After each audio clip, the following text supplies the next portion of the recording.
Well, that was our correspondent, Juliana Olayinka. Before I said Diezani.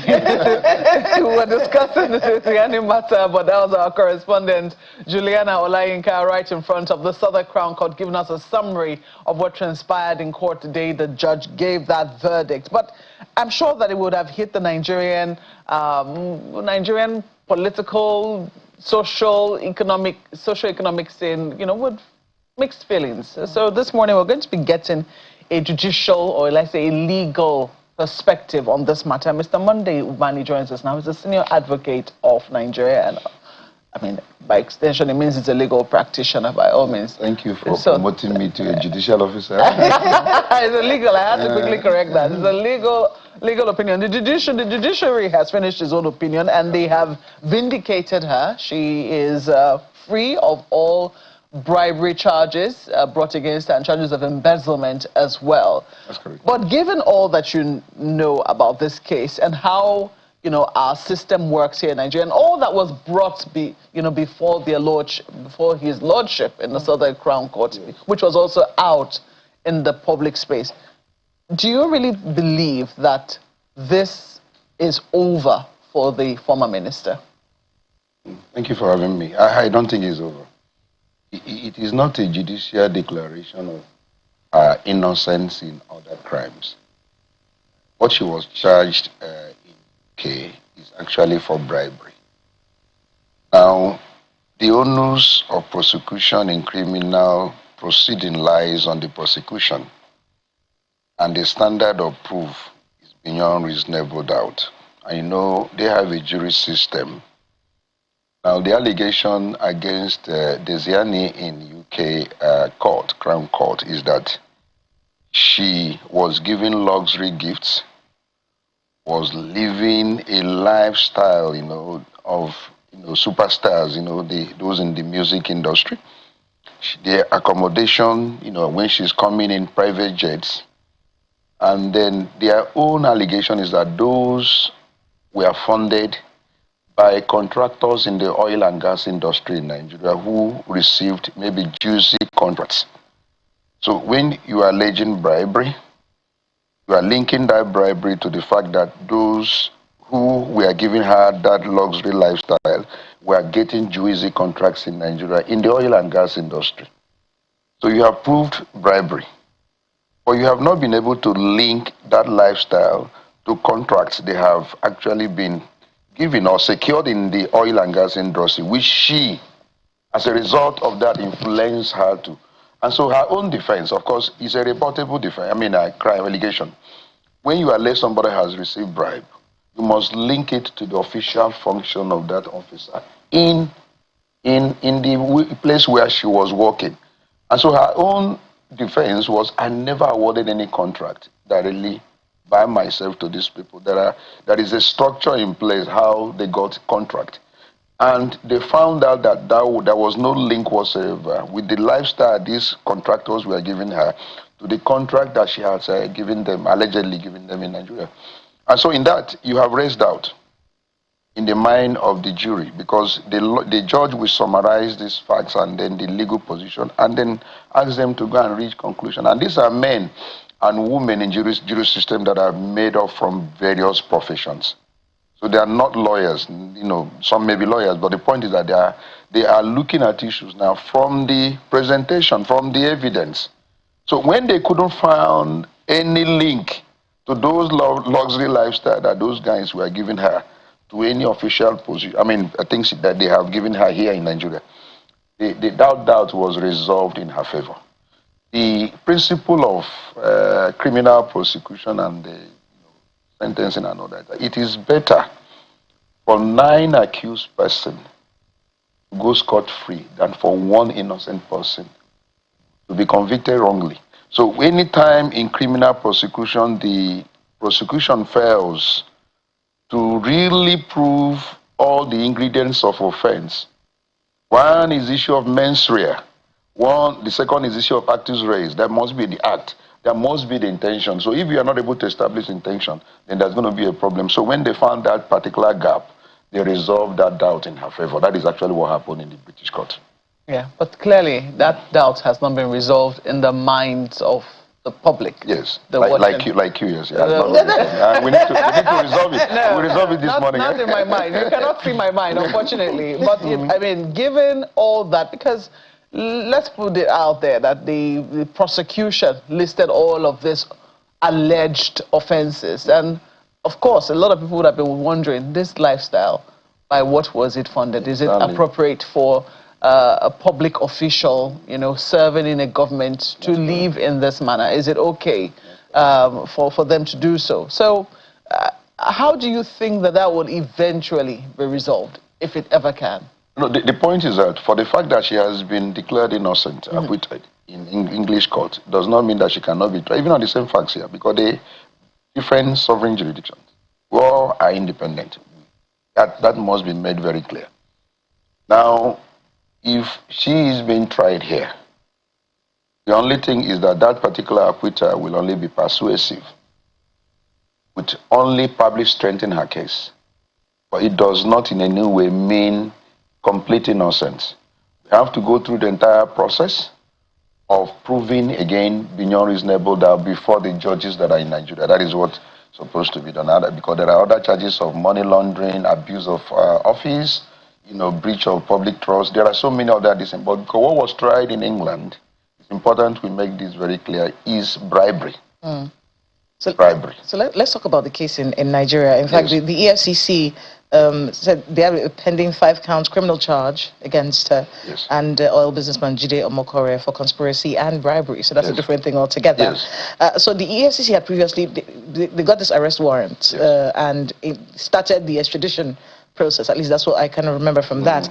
But following this acquittal, there's an EFCC official who's confirming that the case has not been abandoned and they're still seeking to have a face trial in Nigerian courts.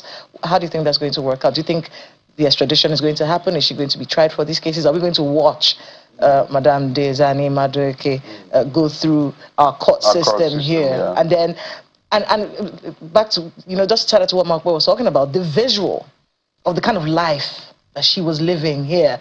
I remember when they started showing those jewelries, bustiers that were golden and things like that. So those memories stick to the Nigerian psyche.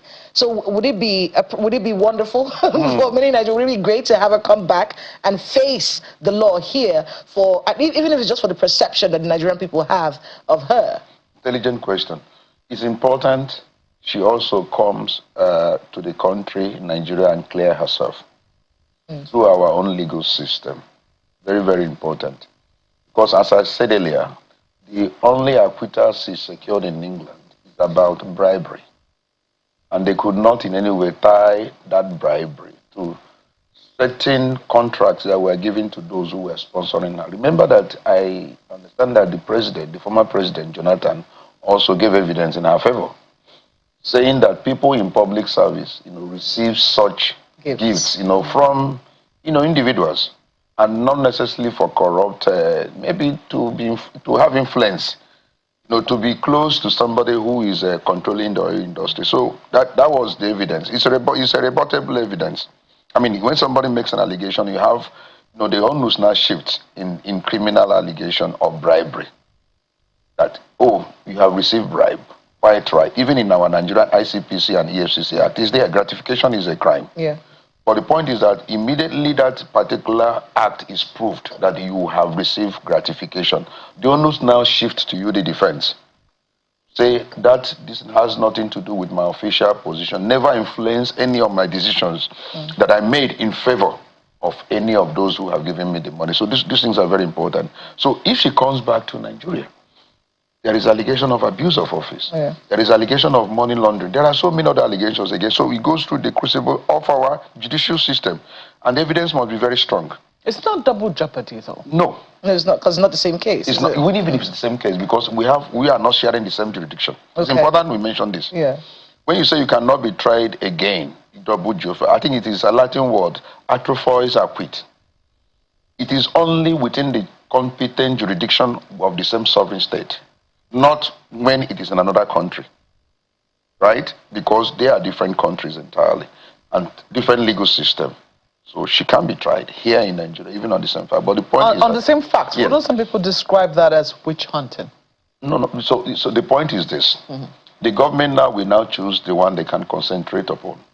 Because it is the same witnesses you may likely bring in, because EFCC rendered assistance, remember, to UK government in order to prosecute her. So the same documentary evidence you are going to present.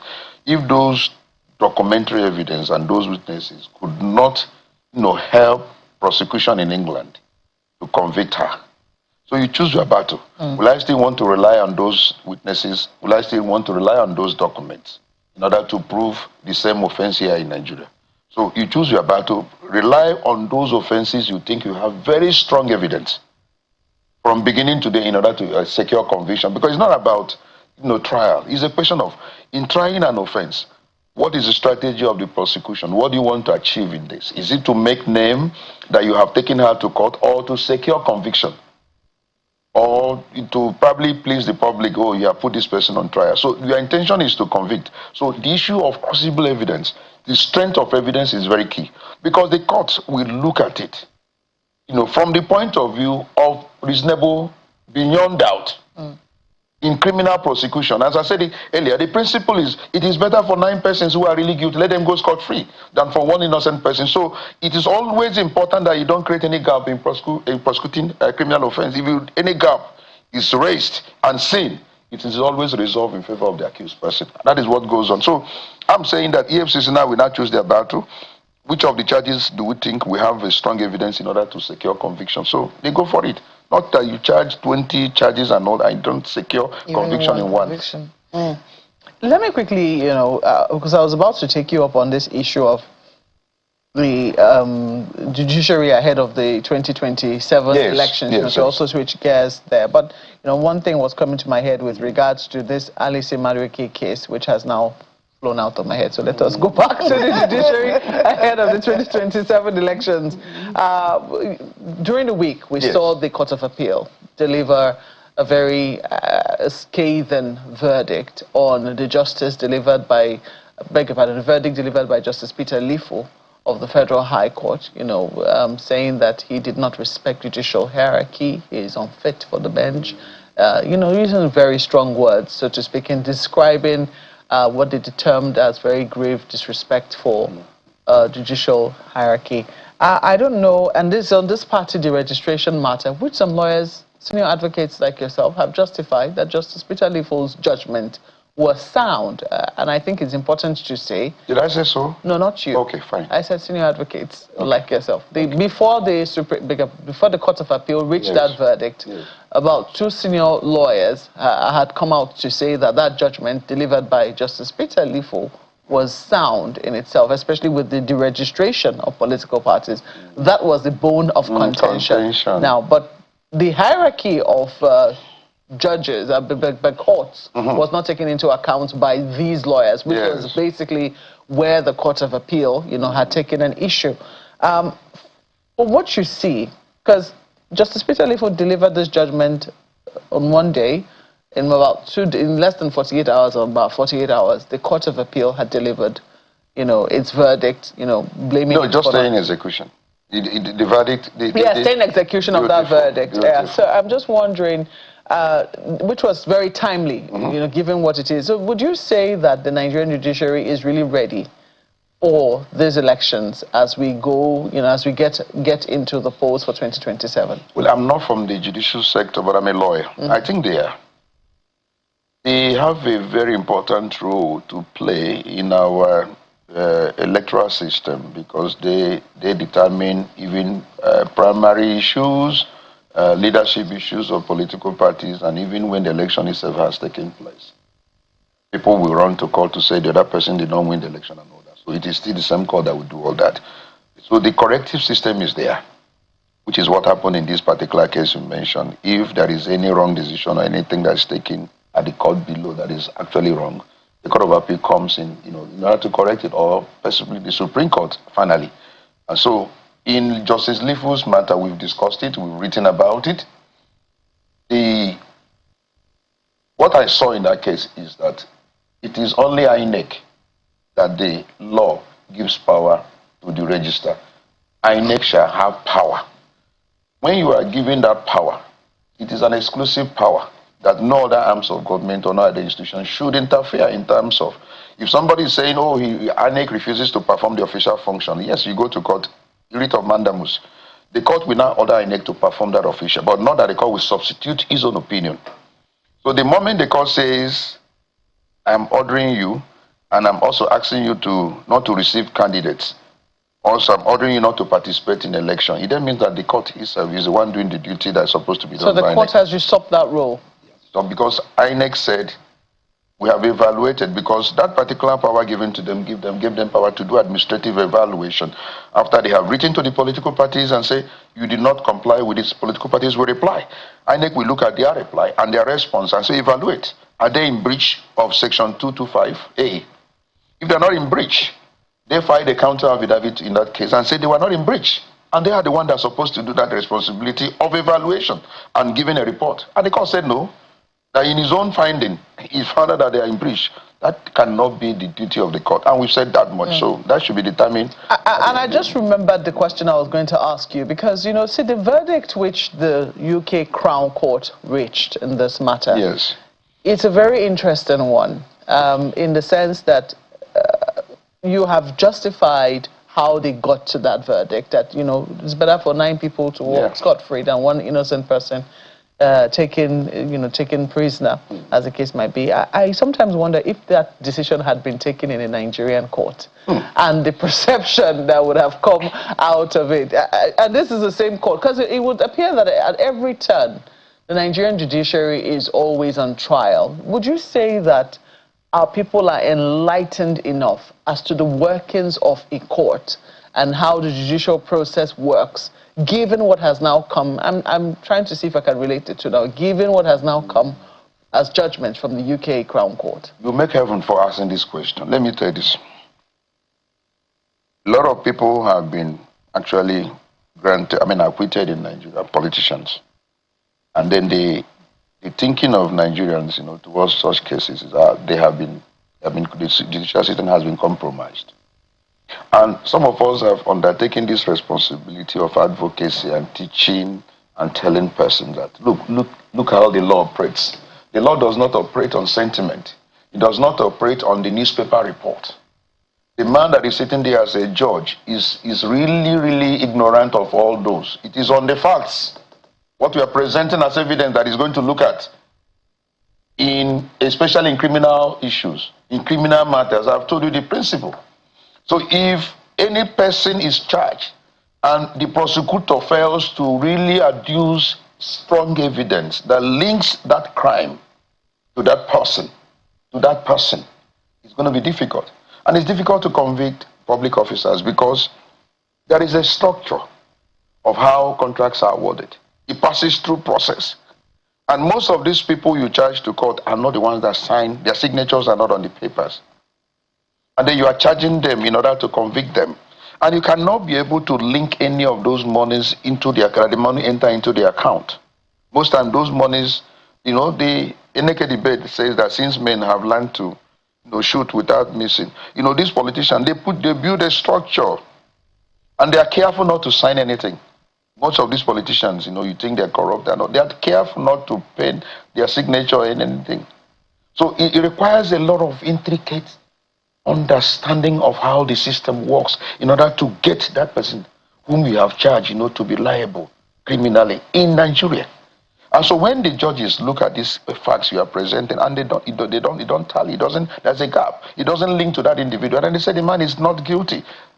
Then the next issue is that, he has compromised, he has taken money. What do you expect? In fact, already accusing the British court of taking money. That British love money, that they may have been bribed. But all those jury, those men they don't. They look at facts. They're ignorant of whatever you've written in your papers and all that. They're looking at what you have presented. You said he took bribes. Those bribes were given because of the juicy contract they've gotten. And it was this woman that is there to give those contracts. They traced it, they could not link it. So gap, they resolve it in her favor. So what I'm saying is that it's important that in rushing to court over criminal matters, involving politicians, you need to be very, very methodological, strategic, and then the complex economic structure they put in place, you must pierce it and be able to link crime to them. If you don't link them, there is no judge that will sit and based on sentiment and say, let me convict this man because the people's or public opinion is in favor of conviction. It doesn't happen that way. Oh, Mr. Monday Ubani, I believe that this matter will, because we understand that Nigeria still is interested in the matter, so we'll see how that eventually proceeds here in Nigeria. But we have to thank you very much for coming on Sunrise Daily this morning and giving a perspective on the issue. Thank you. Mr. Monday Ubani is a senior advocate of Nigeria.